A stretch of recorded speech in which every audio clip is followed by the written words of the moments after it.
Di siang hari yang cerah, Jaha berseru lantang kepada seluruh bawahannya, kecuali anggota dari Pavilion Gold Dragon, lakukan push-up sebanyak 500 kali. Teriakan itu menggema di pelataran latihan, tempat para bawahan sedang menjalani latihan fisik. Keringat membasahi tubuh mereka, menetes dari wajah hingga ke lantai tanah yang berdebu. Otot-otot mereka menegang, urat-uratnya tampak jelas di bawah kulit yang meregang karena beban latihan. Tanpa menunggu lama, Jaha kembali bersuara dengan penuh wibawa. Dengarkan baik-baik. Ada 3 jalan untuk meraih keberhasilan dalam faksi hitam. Pertama, latihan dasar. Kedua, latihan fisik. Ketiga, latihan tanding atau duel. Mendengar itu, para bawahan dari klan Black Rabbit hanya bisa menguatkan hati dan memfokuskan diri menyelesaikan latihan mereka. Tubuh mereka terus bergerak, otot-otot mengeras, keringat mengucur deras tanpa henti. Jaha melanjutkan dengan suara tajam. Kecuali saat makan, berak, dan tidur, semua waktu akan kita gunakan untuk berlatih. Kita akan terus mengasah kekuatan. Menjadi bagian dari faksi hitam tidak akan membuat kalian dihormati. Maka dari itu, bukankah lebih baik kalian menjadi jauh lebih kuat? Apa kalian setuju? Seruan itu menggema, menyalakan semangat yang membara dalam dada setiap para bawahan. Lalu, Jaha memanggil anggota dari Pavilion Gold Dragon dan memberi perintah. Pergilah. Kumpulkan karung-karung berisi pasir. Setelah itu, bawa ke sini dan letakkan di punggung mereka yang sedang melakukan push-up. Kemudian, dengan nada tegas dan mata yang tajam, Jaha menambahkan. Hei, So Gunpyeong, awasi bawahanmu dengan sungguh-sungguh. Pastikan mereka menjalankan tugas dengan benar. Tanpa ragu, Gunpyeong menjawab cepat. Baik, Tuan. Ia dan beberapa orang lainnya pun berjalan menuju gudang dengan langkah tenang, siap melaksanakan perintah yang telah diberikan. Jaha lalu berseru kepada para bawahannya, untuk para eksekutif, cukup lakukan push-up sebanyak 100 kali. Setelah menyelesaikannya, ambil pedang kayu dan pukul siapapun yang tidak melakukan push-up dengan benar. Kalian boleh memukul mereka hingga beberapa tulang mereka patah atau sampai mereka sekarat. Mendengar perintah Jaha, beberapa eksekutif langsung menunjukkan semangat. Mereka segera menyelesaikan 100 push-up dengan cepat, lalu berlari ke belakang untuk mengambil pedang kayu. Wajah mereka dipenuhi senyum menyeringai yang dingin dan kejam. Melihat tingkah laku para eksekutif itu, Jaha hanya bisa menatap tanpa berkata-kata. Dalam hatinya ia bergumam, mereka begitu bersemangat mengambil pedang kayu, bahkan sampai berlari menggunakan energi ki. Sial, ternyata faksi hitam benar-benar penuh dengan orang-orang yang kacau. Ia kembali membuka suara, kali ini dengan nada memperingatkan, akan lebih baik jika kalian segera menyelesaikan 500 push-up sekarang juga. Jika anggota Pavilion Gold Dragon datang membawa karung pasir, kalian tetap harus menyelesaikan sisanya dengan beban di punggung kalian. Mana yang lebih mudah? Sekarang? Atau nanti sambil membawa karung pasir? Tentu saja sekarang masih lebih mudah, bukan? Setelah peringatan itu, Jaha kembali berteriak, lebih cepat! Lebih cepat! Lebih cepat! Perintahnya membuat para bawahannya bergerak terburu-buru. Mereka melaksanakan push-up secepat yang mereka bisa, hampir tanpa jeda. Tiba-tiba terdengar sebuah jeritan dari barisan, teriakan panjang yang dipenuhi rasa sakit. Ah! Suara itu menandakan sebuah tulang patah akibat tubuh yang dipaksa melampaui batas. Jaha hanya memperhatikan dalam diam, matanya tajam menilai, tak sekalipun mengucap sepatah kata. Beberapa saat kemudian, ia mengangguk pelan, tanda bahwa ia puas. Lalu, dengan mata menyipit, ia berkata, bagus.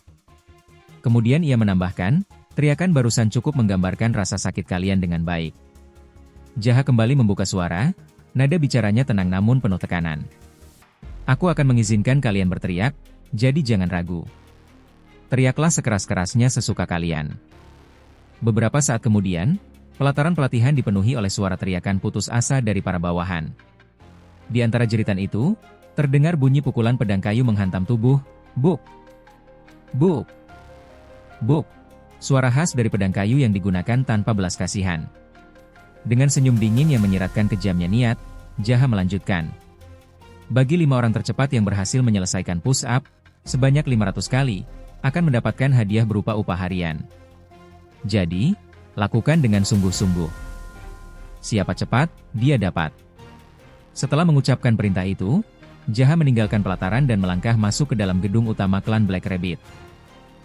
Di tengah perjalanan, pandangannya sempat tertuju pada Gunpyeong dan para bawahan dari Pavilion Gold Dragon yang sedang mengangkut karung-karung pasir. Mereka tampaknya hendak membebankan karung-karung tersebut di punggung para prajurit yang masih menjalani latihan fisik. Begitu memasuki gedung, Jaha langsung disambut oleh administrator Byeok.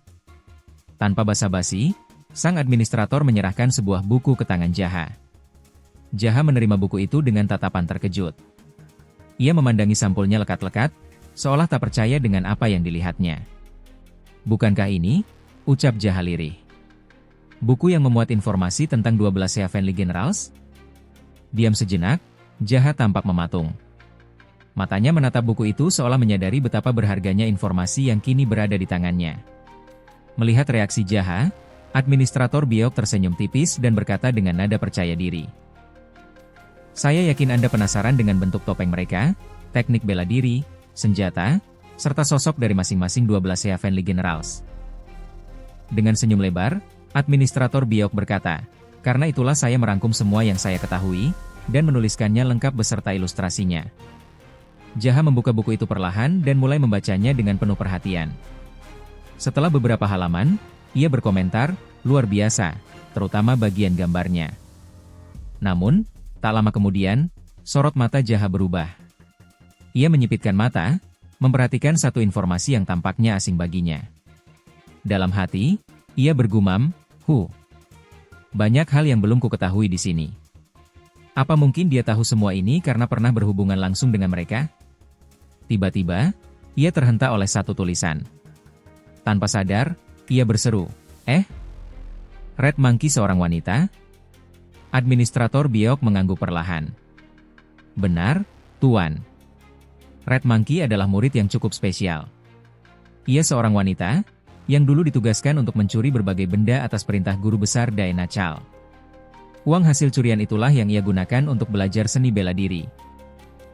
Sambil mengusap janggutnya, administrator Byeok melanjutkan, "Secara peringkat, dia sebenarnya berada di bawah Anda saat ini. Namun, karena keahliannya dalam teknik kelincahan dan meringankan tubuh, tak ada yang berani meremehkannya."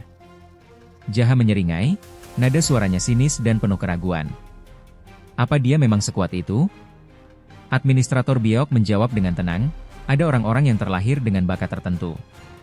Dan sepertinya, dia adalah salah satu dari sedikit orang yang benar-benar diberkahi bakat, dalam hal kelincahan dan teknik meringankan tubuh." Jaha lalu bertanya lagi dengan penuh rasa ingin tahu, apakah ada informasi mengenai Daena Chal juga, di dalam buku ini? Administrator Byeok menatap dengan mata yang berkilau, penuh percaya diri. "Tentu saja, ada di bagian paling belakang. Bukankah para pemimpin biasanya berada di akhir?" Mata Jaha ikut bersinar. "Karena pemimpin biasanya muncul terakhir, itu maksudmu, kan?" Dengan hati yang penuh kegembiraan, Jaha berkata, "Kerja bagus, administrator Byeok. Kau memang sangat ahli. Sebagai hadiah atas kerja kerasmu, aku akan memberimu upah harian." Administrator Byeok langsung menundukkan kepala dengan malu. "Terima kasih, Tuan. Saya menulis semua informasi di buku ini bukan hanya demi uang semata." Dia lalu menambahkan dengan mata yang berkilau, "Namun, saya akan menerimanya dengan senang hati untuk kebutuhan sehari-hari saya." Keduanya pun tertawa lepas, suara mereka bergema seperti dua orang yang tiba-tiba menemukan segepok uang di jalan yang sepi. Tak lama kemudian, seorang pelayan wanita masuk. Dia adalah Sun Soso.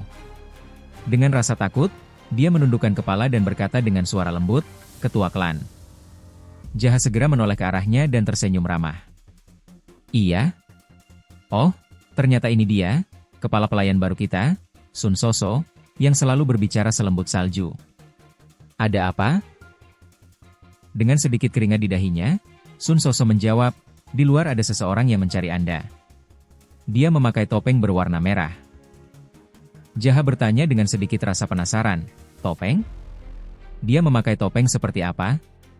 Sun Soso segera menjawab dengan cepat, "Topeng yang dia gunakan mirip seperti monyet." Administrator Byeok tampak sedikit berkeringat dan berkata, "Sepertinya itu adalah Red Monkey." Jaha segera membuka buku dan membaca dengan cermat, informasi mengenai salah satu dari 12 Heavenly Generals. Di dalam buku tersebut tertulis bahwa Red Monkey memiliki beberapa karakteristik, antara lain, sangat lincah, terkenal dengan obsesi dan kebiasaan mencurinya yang sangat parah, serta diperkirakan memiliki harta yang melimpah. Dia adalah murid terakhir yang diangkat oleh Diana Chal dan berhasil menaikkan peringkatnya dengan cepat setelah mengalahkan beberapa dari 12 Heavenly Generals. Red Monkey tidak segan untuk melarikan diri jika menghadapi situasi sulit, dengan mengandalkan teknik khusus berupa meringankan tubuhnya. Ketika berada dalam posisi yang sulit untuk menang, dia bahkan tak ragu kabur dan menganggap pertarungan itu seri. Ada rumor yang mengatakan bahwa dia sering mencuri banyak Elixir, dan mengonsumsinya sehingga energi ki-nya meningkat secara drastis. Selain itu, Red Monkey memiliki kesepakatan khusus dengan Diana Chal. Diana Chal setuju untuk mengajarinya teknik bela diri miliknya, sementara Red Monkey menjalankan tugas mencuri barang asli, dan menggantinya dengan barang palsu, sesuai perintah Diana Chal. Teknik meringankan tubuh yang dimilikinya dikatakan tidak kalah hebat, dibandingkan seni bela diri milik peringkat 4 orang teratas, dari 12 Heavenly Generals. Setelah membaca seluruh informasi itu, Jaha menutup buku dengan cepat. Sebuah senyum puas muncul di wajahnya. Aku sudah selesai mempelajari semua informasi yang ada dalam buku ini tentang dirinya. Baiklah, aku akan menemui dia, ucap Jaha penuh keyakinan. Jaha melangkah perlahan menuju aula utama, tak lupa mengenakan topeng ketua klan Black Rabbit. Di sana, sudah terlihat Red Monkey bersandar di atas meja, menunggu dengan kedua tangan terlipat di dada. Red Monkey menoleh ke arah Jaha. Matanya yang merah menyala dan rambutnya yang juga merah tampak memperhatikan dengan seksama kedatangan Jaha. Tanpa ragu sedikit pun, Jaha terus maju menuju tempat duduknya. Matanya menilai Red Monkey dengan serius, dari ujung rambut hingga ujung kaki. Setelah tiba, Jaha duduk di kursi utama yang terletak di aula tersebut. Tak lama kemudian, Red Monkey berjalan mendekat dengan langkah perlahan. Kemudian Red Monkey memberi hormat kepada Jaha dan berkata dengan suara tenang, "Salam, saudara kelinci. Bagaimana kabarmu hari ini? Apakah kau baik-baik saja?" Jaha diam sejenak, lalu menjawab dengan nada bercampur sindiran, "Ah, ini dia si bangsat. Sudah lama sekali ya, monyet jalang." Red Monkey menunjukkan ekspresi protes. "Apa? Bangsat? Jalang? Aku sama sekali tidak senang kau memanggilku seperti itu." Mata Red Monkey menatap tajam, kemudian dalam hati ia bergumam, apa rambutnya memang sepanjang ini sebelumnya? Jaha berpikir sejenak, sambil menggaruk pipinya, lalu bergumam dalam hati, sepertinya bukan begini cara kita berbicara. Lalu Jaha berkata dengan tenang, "Sepertinya aku terlalu kelelahan karena latihan yang kujalani belakangan ini. Selain itu, aku juga sedang mencoba mengembangkan satu teknik baru, menggunakan energi ki yang panas, tapi aku belum bisa mengendalikan energi ki dalam tubuhku dengan baik. Mungkin karena itulah emosiku jadi kurang stabil. Kadang tenggorokanku terasa sakit, dan aku sedikit demam, sehingga suaraku jadi seperti ini." Di hadapannya, Red Monkey bergumam dalam hati, apakah dia sedang sakit? Atau mungkin terluka? Ini bisa menjadi kesempatan yang bagus bagiku. Red Monkey lalu berkata dengan semangat, "Aku datang hanya untuk menyapa, dan memberi salam. Namun, jika kau memberiku sejumlah uang, aku berjanji tidak akan mengganggu latihanmu, dan aku akan pergi tanpa menantangmu hari ini." Jaha yang mendengar usulan itu segera menanggapi dengan cepat, "Apa katamu?" Dalam hati ia bergumam, apakah dia sengaja datang hanya untuk meminta uang? Atau mungkin dia tahu aku tidak boleh memaksakan diri sebelum bertarung melawan White Rooster? Aku tidak percaya dia berani meminta uang tanpa tahu malu pada saudaranya sendiri seperti ini. Faksi hitam benar-benar penuh dengan orang-orang yang kacau. Dengan sikap sombong, Red Monkey melipat kedua tangannya di dada dan berkata, "Sebentar lagi kau harus bertarung melawan White Rooster, kan? Tapi kalau kau bertarung denganku dan terluka, kesempatanmu untuk naik ke peringkat 4 teratas akan hilang. Bukankah begitu?"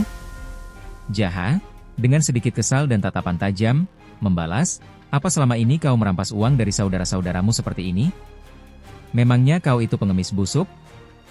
Dengan mata menyipit, Red Monkey menjawab, "Kata-katamu hari ini cukup kasar sekali." Dengan mengepalkan tinju tangan kanannya ke tangan kiri, Red Monkey melanjutkan dengan nada tegas, Baiklah, sepertinya hari ini aku harus bertarung denganmu." Ucapannya diakhiri dengan suara kretek-kretek jari yang menciptakan ketegangan di udara.